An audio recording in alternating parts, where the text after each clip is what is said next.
This video tutorial I will explain Apache Kafka workflow.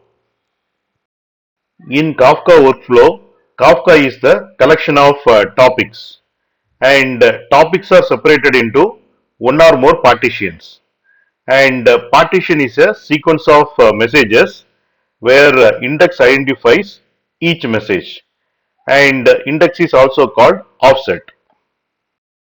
In Kafka cluster, all data is the disjoint union of partitions. The incoming messages are present at the end of the partition. Hence, a consumer can read them. Also, by replicating messages to different brokers, Kafka maintains durability. In a very fast, reliable, persisted, fault tolerance, and zero downtime manner, Kafka offers publish subscribe messaging system and queue based messaging system. And producers send a message to the topic, and the consumer can consume the message from the topic. Now we will see workflow of publish subscribe messaging, and here you can see the producers. At regular intervals, Kafka producers send message to the topic, and Kafka brokers stores all the message in the partition configured for the particular topic, and Kafka also ensures equal distribution of messages between the partitions. For example, Kafka will store one message in the first partition and the second message in the second partition. If the producer send two messages and there are two partitions.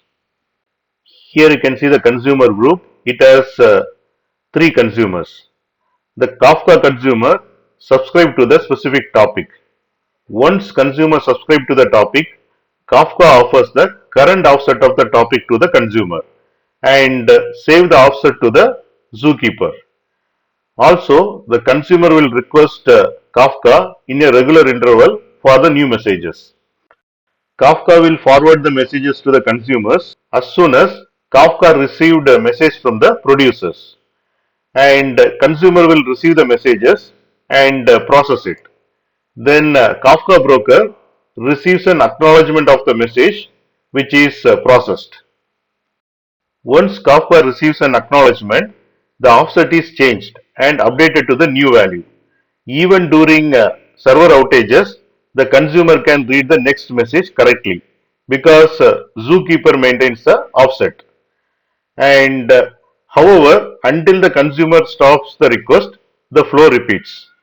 As a benefit, consumer can rewind or skip any offset of the topic at any time and also read all the subsequent messages as per desire. Here you can see the consumer group, and it has multiple consumers. All these consumers belongs to same group ID, and these consumers which belongs to same group ID can subscribe to a topic, and from that topic these consumers will share the messages, and in regular interval, here you can see the producers. The producer will send message to the topic, and topic is divided into multiple partitions. All the messages which are sent by the producers are stored in the partitions.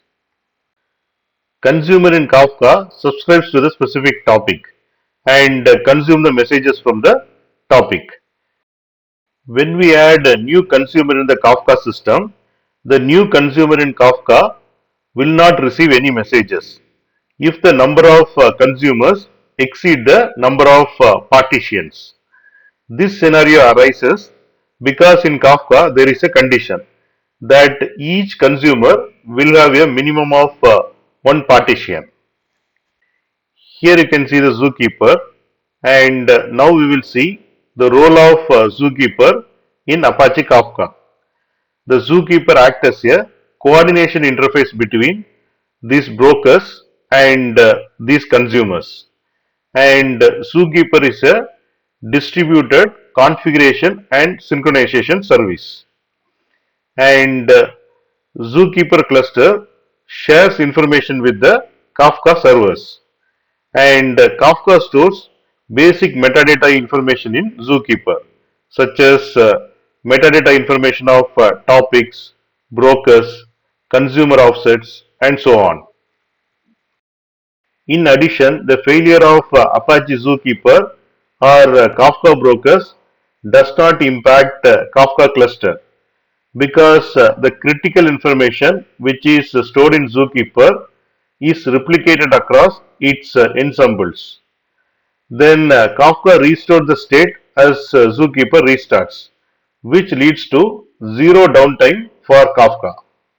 And Zookeeper also performs leader election between Kafka brokers in case of leadership failure.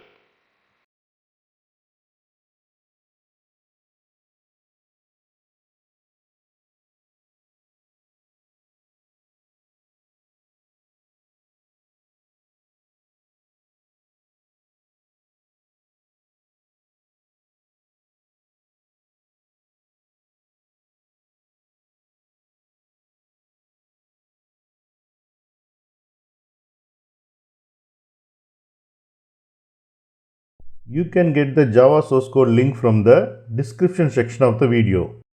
To see the description in mobile, click on this icon and it will expand like this.